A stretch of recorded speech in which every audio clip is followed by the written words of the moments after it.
Bonjour, quelques mots pour les énergies de cette fin de semaine avec cette pleine lune de septembre 2019 qui a peut-être commencé depuis le début de semaine pour vous aussi avoir dans les sensations, les ressentis différents de d'habitude que vous avez déjà peut-être pu éprouver. Donc j'ai quand même l'impression que ces pleines lunes sont de plus en plus fortes.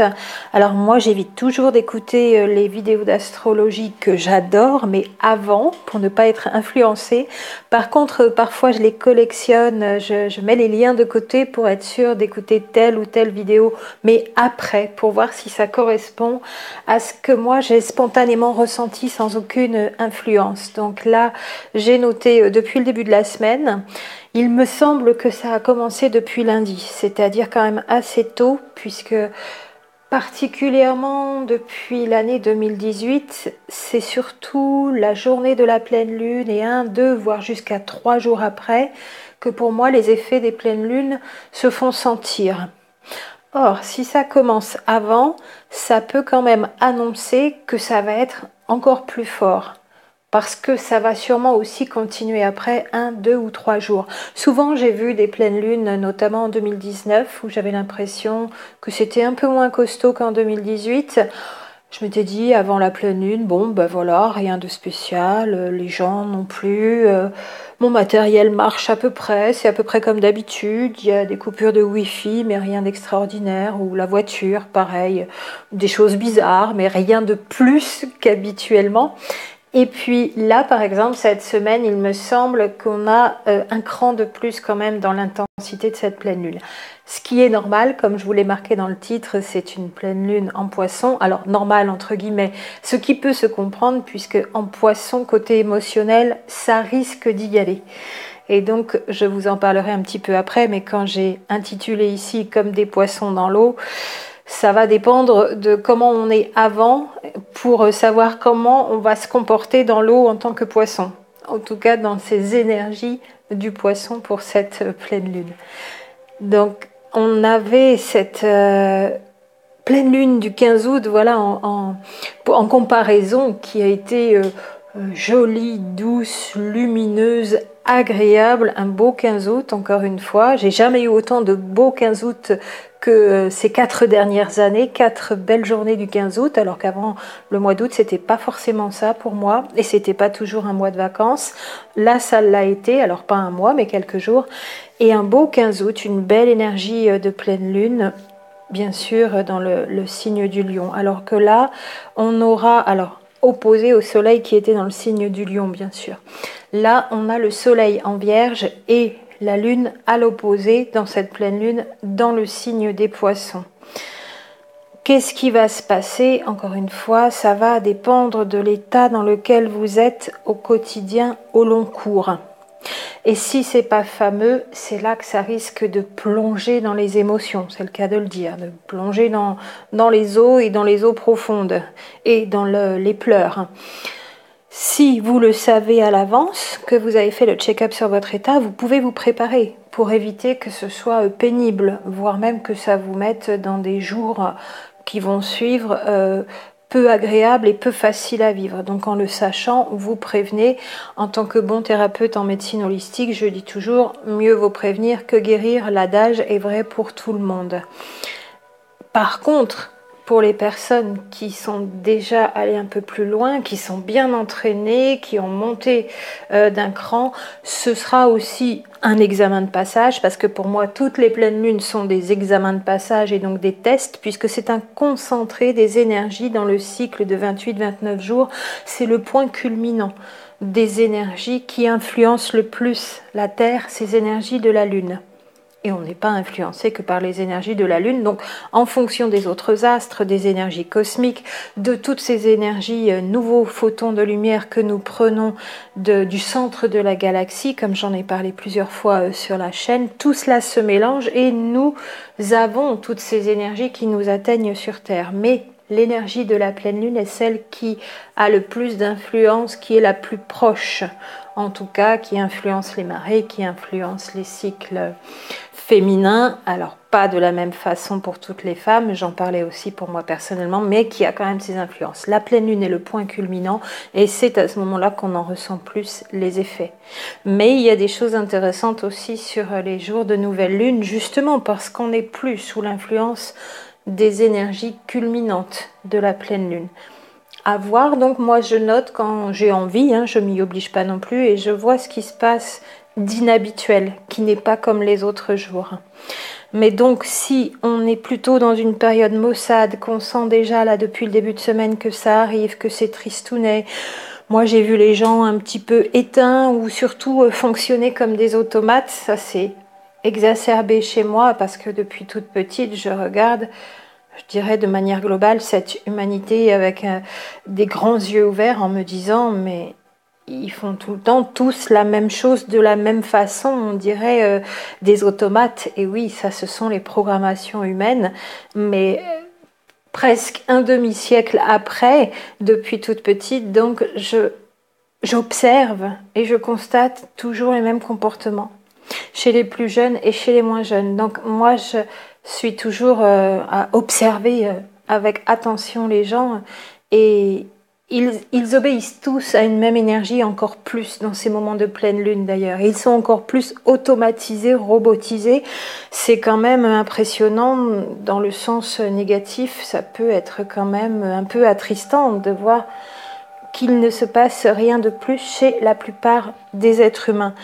Et pourtant, certains et certaines d'entre nous, ce que l'on appelle les personnes éveillées ou en chemin d'éveil, ont déjà pris en main leur vie, pris les rênes de leur vie en main et sont beaucoup plus maîtres et maîtresses de leur vie, hommes et femmes. Donc, alors si vous êtes dans ce creux de la vague déjà avant cette pleine lune, mais qui arrive puisqu'elle va être là au petit matin de ce vendredi 14 septembre, il vaut mieux vous préparer et prendre vos précautions. Et donc le plus possible et à minima être à l'écoute de vous-même et tout de suite en parallèle prendre des mesures suffisantes pour prendre soin de vous. Aussitôt après, vous êtes arrêté un temps et vous êtes mis en attention par rapport à tout ce que vous êtes en train de ressentir. Prêtez attention à tout ce que vous êtes en train de ressentir et tout ce que vous allez peut-être ressortir d'ailleurs.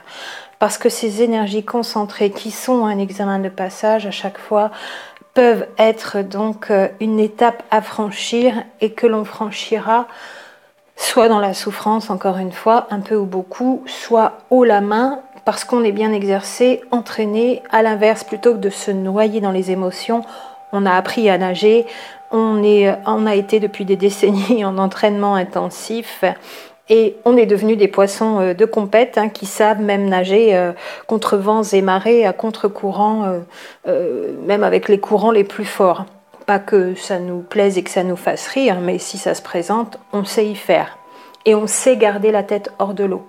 Or, si on n'est pas entraîné, c'est-à-dire si on n'est pas préparé, si on n'est pas monté d'un cran, si on n'a pas cultivé la neutralité émotionnelle, si on n'a pas fait ce qu'il fallait, notamment méditation, pour pouvoir être dans l'instant présent quand on le choisit, et non pas être dans le passé, celui qui nous fait nous noyer dans les émotions, eh bien là, on risque plus de subir le raz-de-marée quand les énergies sont fortes. Donc, préparer, ça veut dire être préparé à prendre du recul, à ne pas jouer le jeu de manipulation des émotions, mais à les accueillir, à les observer et à les laisser passer. De la même façon que l'on laisse aussi toutes nos pensées tristes, étranges, négatives, passer aussi, celles qui vont avec ces émotions difficiles.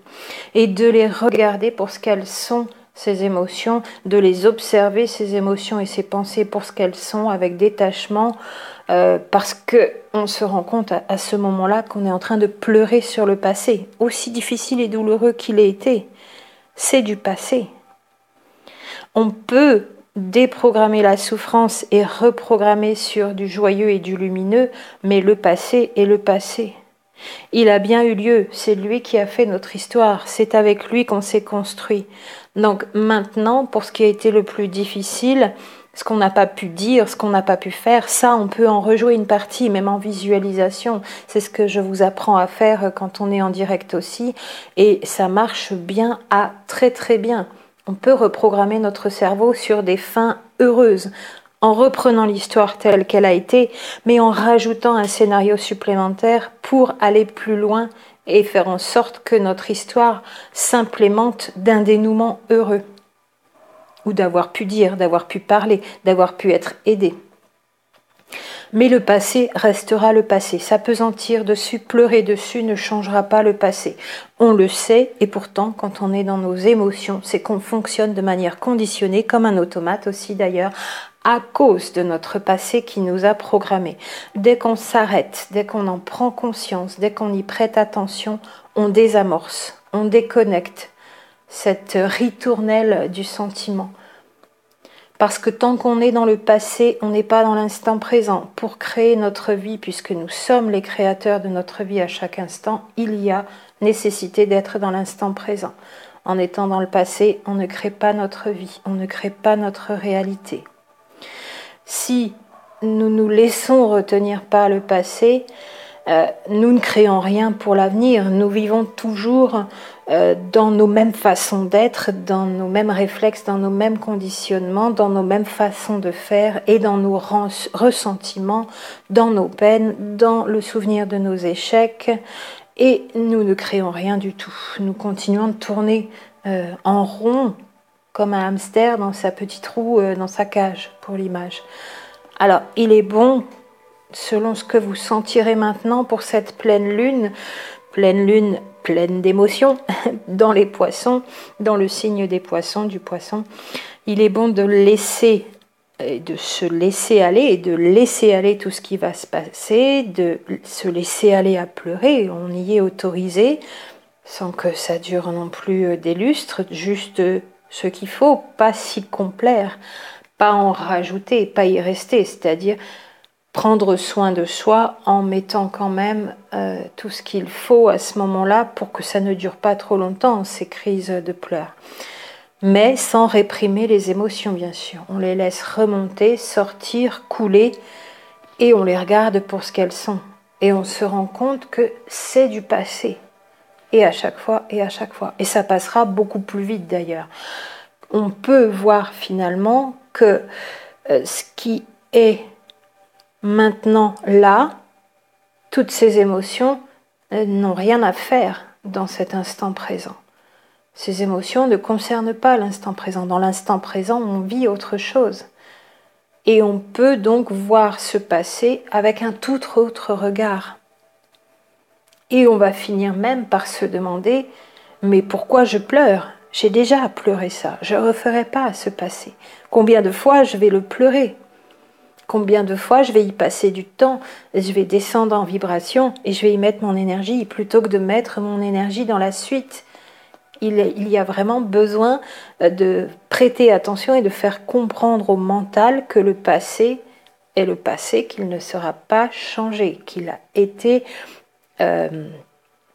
posé ainsi. On peut rejouer la suite d'une scène, on peut modifier la suite d'une scène de ce passé pour remettre un souvenir supplémentaire heureux pour terminer cette scène du passé, mais on ne peut pas rejouer le passé. C'est vraiment important de s'en rendre compte à un niveau mental, donc de manière consciente, encore une fois.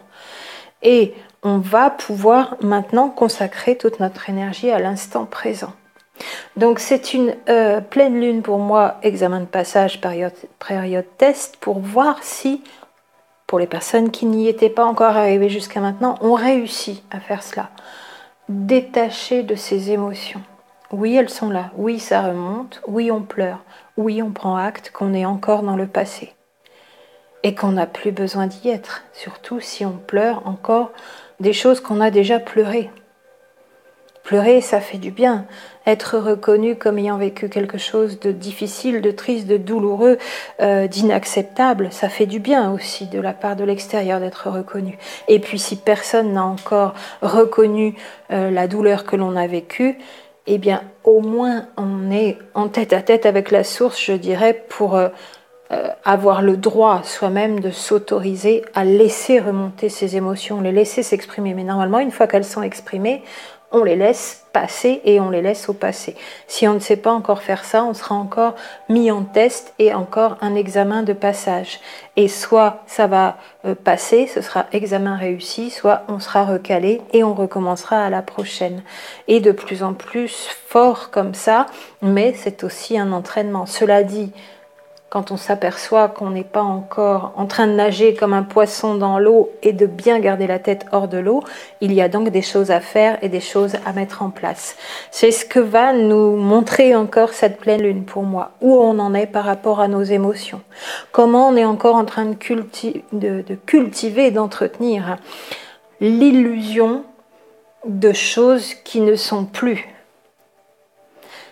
dans l'instant présent. Comment on est encore en train de s'empêcher de créer notre avenir. C'est ça, cet examen de passage pour moi de cette pleine lune, entre autres choses, mais c'est une des choses importantes. Donc pour ce week-end de pleine lune qui s'avance, avec la fin d'été qui s'avance, même si on va encore avoir un bel été indien, moi j'ai eu envie de vous préparer donc une méditation guidée cette fois, la première de la chaîne, de vous proposer cette méditation guidée que je vous mettrai en ligne ici dans quelques heures. À la suite, ce sera la vidéo suivante, une vidéo donc méditation guidée qui sera destinée donc à relâcher les tensions corporelles comme les tensions émotionnelles. Donc quelque chose de simple, mais vraiment vu dans le détail, pas à pas. Et une méditation qui pourra être utilisée tout le temps, pour les pleines lunes, n'importe quel jour où vous en aurez besoin par rapport à ces tensions créées par la rétention du passé. Je suis en train de faire un geste avec mes mains, avec un nœud entre les deux points, comme si on était en train de retenir et en train de garder des nœuds d'énergie dans le corps, qui s'exprime dans les émotions à chaque fois que les énergies sont plus fortes. Donc une méditation destinée à prendre conscience de ça, à laisser passer, à voir ô combien ça n'a plus autant d'importance finalement. Et peut-être même réussir à en rire, sûrement. On peut rire de notre propre passé, en tout cas de notre attitude face au passé. Et ça, on peut retrouver une lueur d'énergie, de lumière, de bien-être, un tout petit bout. On peut commencer en se rendant compte à quel point on s'auto-suggestionne nous-mêmes avec notre propre misère, nos propres douleurs, nos propres souffrances, qui ont besoin de s'exprimer. On veut être reconnu comme ayant eu mal. Eh bien oui, on acte, on a eu mal, mais qu'est-ce qu'on veut aujourd'hui? Rester à avoir mal encore jusqu'à la fin de nos vies par un passé douloureux, ou on va croquer de nouveau la vie à pleines dents? Et donc ça, on y arrive quand on a pris conscience, quand on a prêté attention à ces nœuds d'énergie, donc ces tensions créées dans le corps et qui sont en relation avec les émotions. Donc une méditation guidée pas à pas, toute simple, mais vraiment dans le détail, lentement, dans le moindre recoin du corps qu'il y aura à relâcher, et puis avec des idées insufflées pour que vous puissiez de plus en plus plonger dans la détente, plonger dans le bien-être et reprendre ça à chaque fois. Donc une méditation d'environ 20 minutes. Et de relâcher. Et de regarder ce qui se passe. Et d'être observateur et non plus d'être acteur et de rejouer la scène encore et encore. Donc une méditation valable pour toujours qui sera à faire dès que vous en avez besoin. Et en attendant, vous aurez peut-être envie de passer le week-end, vu que les énergies sont un petit peu maussades, que derrière les personnes, donc l'ambiance dans le public, là à l'extérieur, a l'air un peu éteinte. Vous aurez peut-être envie de passer le week-end seul avec vos émotions qui sont peut-être en train déjà de remonter, sans avoir trop envie de sortir ou d'aller rencontrer du monde ou d'accepter une invitation. Et pourtant, c'est justement parce que ces émotions, si elles ne sont pas encore arrivées, risquent de se présenter, qu'il est bon d'aller faire du lien social, d'aller voir un bon film avec des amis, de sortir, d'accepter un rendez-vous, une invitation qu'on vous a fait, et vous aurez tout le temps de pleurer en rentrant, vous inquiétez pas. Mais au moins vous aurez pris du bon temps. Surtout un week-end comme ça, je dirais, encore plus que les autres. Les week-ends lumineux, comme la pleine lune du mois d'août, où tout était joyeux, juste en contemplation dehors, et le soir avec les étoiles, ça suffisait, même seul. C'était merveilleux. Là, les week-ends où les émotions s'annoncent comme ça, où ça risque de triturer de l'intérieur et en profondeur, profitez-en quand même pour prendre un bon moment, une bonne soirée, et puis vous aurez encore le reste du week-end pour, que les émotions remontent, que ça nage un bon coup comme un poisson dans l'eau, et vous apprendrez, si vous ne savez pas encore le faire, à garder la tête hors de l'eau. Plus vous relâchez les tensions, et moins ces émotions n'ont de prise. C'est une des grandes clés, c'est tout simple. C'est juste un entraînement en fait, c'est-à-dire la répétition, au moins hebdomadaire, quotidienne encore mieux, de ce genre de moments de relâchement, que ce soit par la méditation, par votre pratique de votre passion d'ailleurs, ou encore toute autre grande et belle énergie naturelle qui va vous permettre de déconnecter. C'est une répétition le plus possible, et notamment au quotidien, qui va vous faire garder la tête hors de l'eau et ne plus être l'objet des émotions, ne plus être le jouet des émotions et de toutes les pensées qui, si vous regardez bien, ne vous appartiennent pas. Voilà à quoi peut servir aussi cette méditation. Je vous la mets dans les heures à venir après celle-ci. En attendant, commencez déjà à regarder ce qui se passe, faire votre check-up et préparer tout cela. Je vous mettrai aussi sous la vidéo de cette méditation 2-3 astuces d'autres choses à coupler avec la méditation qui boosteront encore le fait de bien être entraîné à garder la tête hors de l'eau. Oui, libérer les émotions, mais ne pas être noyé dans ces émotions. Voilà, prenez soin de vous et passez un très bon week-end de pleine lune pour ce mois de septembre, et libérez les émotions s'il y en a encore, mais le plus possible dans l'instant présent pour pouvoir créer l'avenir ensuite. Je vous embrasse.